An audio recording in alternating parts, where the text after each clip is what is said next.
Assalamualaikum warahmatullahi wabarakatuh. Perkenalkan, nama saya Ahmad Wasil Fikri, NIM 1905-1204-108.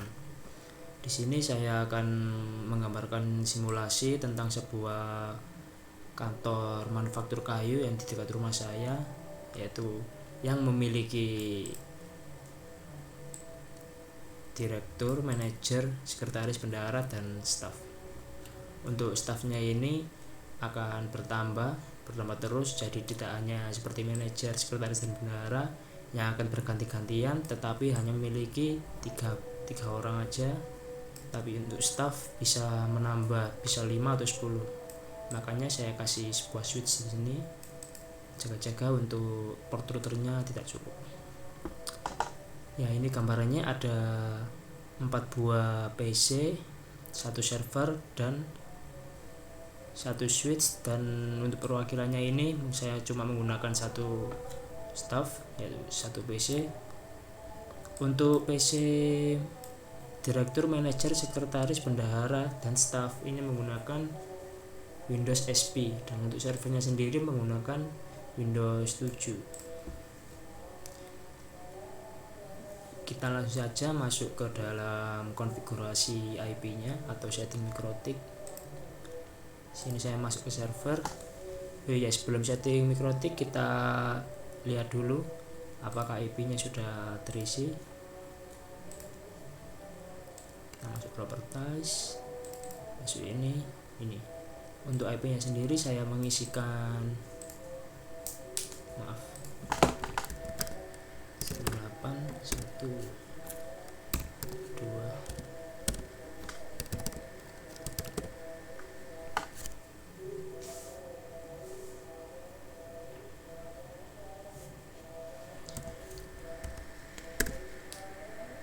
Untuk IP-nya saya mengisikan secara statik,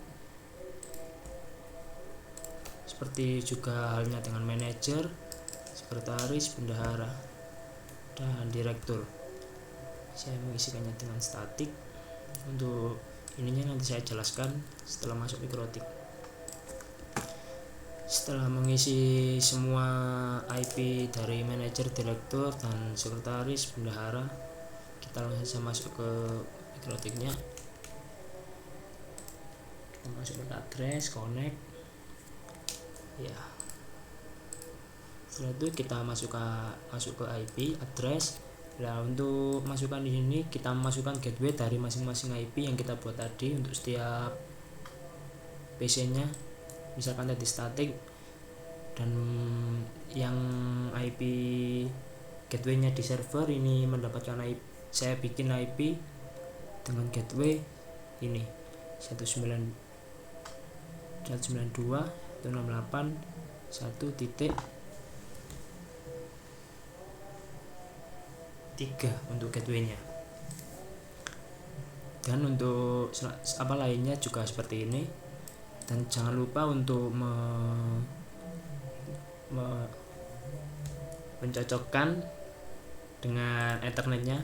Ini ethernet 1, ethernet 2, ethernet 3, ethernet 4, dan ethernet 5. Seperti ini, jadi cocokkan dengan gateway dan ethernetnya. Untuk yang ini yaitu saya menggunakan sebagai di switch ini untuk karyawan dan staff, agar jaga-jaga bila ada staff atau karyawan yang masuk ke dalam kantor, karyawan baru maksudnya. Untuk selanjutnya kita masuk ke DHCP server ini yang untuk karyawan. Ya, saya sudah bikin juga ini. Pertama-tama kita bikin DHCP dengan settingan seperti ini. Konfigurasinya networknya ini 6.0/24 dengan gateway 6.1 sampai seperti ini. Ini gateway-nya dimasukkan di sini. Setelah bikin DHCP kita masukkan di sini. Maaf, kita bikin dulu jalannya di sini, lalu bikin di DHCP dengan Ethernet 6. Ya, lupa untuk ini juga yang di tadi setting IP statiknya menggunakan /28. Untuk DHCP nya menggunakan /24. Setelah itu kita masuk ke dalam routing USBF nya, routing USBF ya ininya setting default dengan restricted boot connect route step 1. Setelah itu kita masukkan network. Sebenarnya tidak pakai ini juga bisa sih, karena saya hanya memakai satu router, jadi tidak terlalu bingung untuk jalannya. Ini settingannya, masukkan seperti ini tadi, isi bentar. Terus setelah ini networknya masukkan ke routing OSPF /24 untuk areanya backbone. Ya, setelah konfigurasi di MikroTik, kita langsung lanjut saja menuju ke server ini. Ya, dari sini untuk melakukan manajemen untuk melakukan ini local user dan group. Jadi saya bikin satu-satu semua, dari bendahara, direktur, manajer, sekretaris, dan staff. Untuk grupnya saya bikin hanya direktur yang bisa mengkontrol administratornya atau PC servernya, jadi lainnya tidak bisa mengkontrol. Ini direktur bisa mengontrol menggunakan remote, nanti saya jelaskan lebih lanjut. Ya, selanjutnya setelah bikin user, kita langsung lanjut menuju ke dokumen dan membuat sebuah folder yang akan kita atur security-nya dan share-nya untuk ke beberapa PC. Tadi ada beberapa orang. Untuk pertama kita ada gaji, folder gaji, invoice, penawaran, dan PO. Jadi alurnya pertama-tama ini staff. Bentar, saya tunjukkan saja pengaturannya. Saya langsung saja kita ke simulasinya. Jadi pertama-tama staff ini menerima sebuah, misalnya ya, menerima sebuah penawaran dari konsumen. Kita masuk dulu, masuk Ctrl R, tekan backslash ini. Setelah itu masukkan IP dari server. Setelah itu kita masuk ke download, kita mendownload dulu. Ini saya sudah bikin penawaran kayu, saya copy ke dalam penawaran sini, paste. Setelah staff sudah mendownload dan mengkopinya ke dalam sini, kita sebagai sekretaris kita sama masuk seperti ini. Kita masuk ke penawaran dan melihat apakah jumlah total harga sudah cocok. Setelah sudah cocok, kita coba ACC kepada manajer. Apakah manajer sudah pas dengan semua totalnya ini, harga dan jumlahnya? Misalkan sudah cocok, ACC. Nah, setelah itu kita balik lagi ke sekretaris.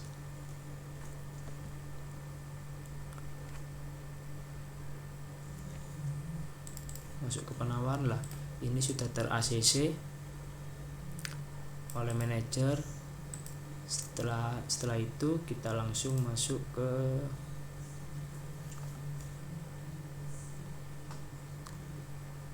sebentar agak bingung ini juga, lupa tiba-tiba.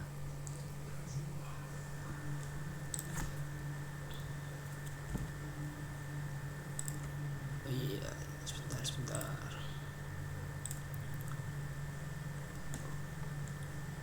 Oh iya, setelah mendapatkan penawaran, kita langsung membuatkan PO kepada konsumen dengan sekretaris ini, membuat PO di sini.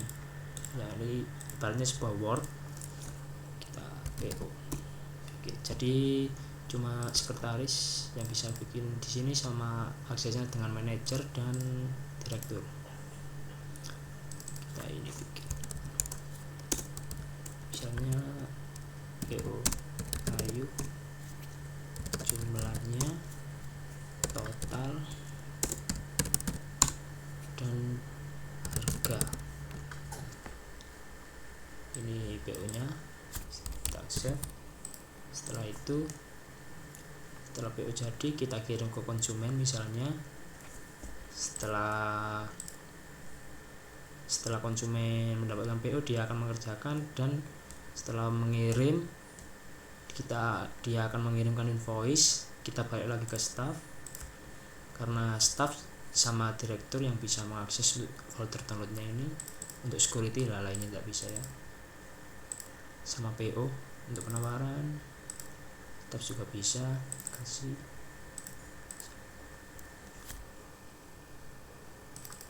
Bisa, tapi dia tidak bisa bikin folder. Akses denied karena tidak ada akses. Kita misalkan di sini lah, ini invoice misalkan dari konsumen, kita copy, kita masukkan di sini. Maaf, kita lihat settingannya dulu.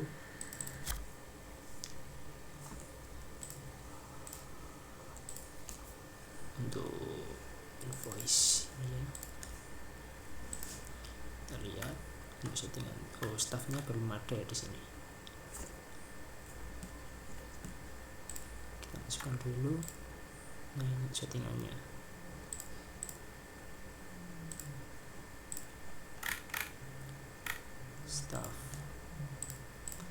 Staff ini bisa membaca dan mengeksekusi read filter content write. Oke, modify tidak bisa. Oke, untuk sharingnya permission kita add staff. Nah, untuk staff ini bisa hanya membaca dan change, merubah, tidak bisa melakukan full control. Oke, kita lihat kembali lagi.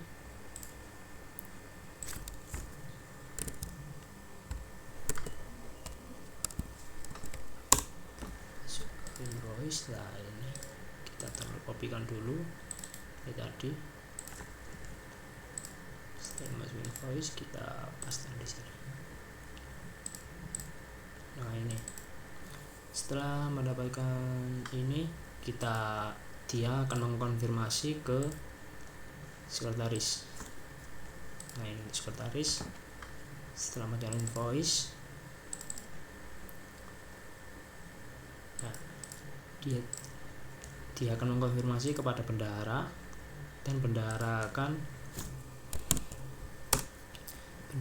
melihat total untuk biaya semuanya berapa. Ini jadi langsung ke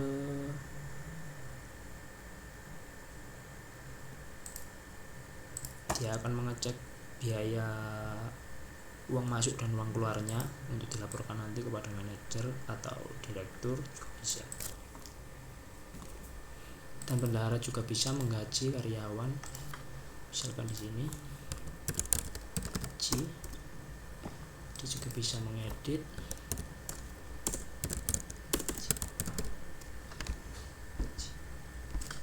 bulan.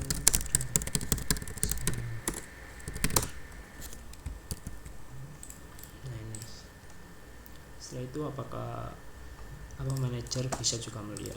Untuk manajer ini full access ya, di dalam folder ini semua bisa, kecuali download tidak bisa. Untuk gaji bisa semuanya, kita lihat. Nah, ini misalkan ACC,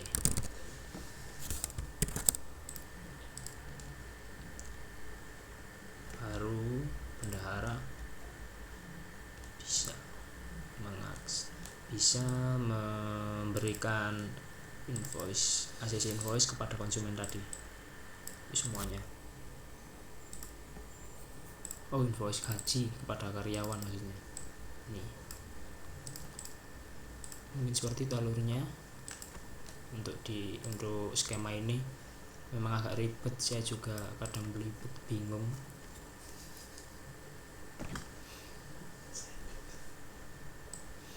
Ya mungkin untuk apa lagi yang kurang ya, direktur ya. Direktur di sini berguna untuk meremote sebenarnya. Kita klik Windows R lalu MSDS ya, ketikan, kita oke. Setelah itu masukkan IP dari server, kita connect. Untuk connect ke admin, dari admin passwordnya 123 ya. Ini untuk mengkontrol dari jarak jauh, misalnya lagi tidak ada di kantor, direkturnya bisa mengkontrol kegiatan dari para karyawannya,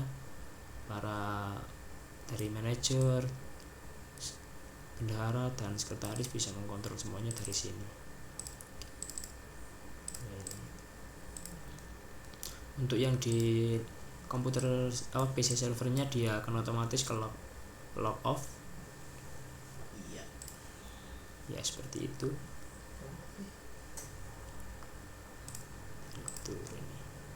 Untuk settingannya kita lihat dari gaji, security-nya. Untuk direktur full control ya, manager full control, bendahara full control di sini. Dan untuk staff hanya bisa membaca dan menulis foldernya, untuk melihat konten foldernya.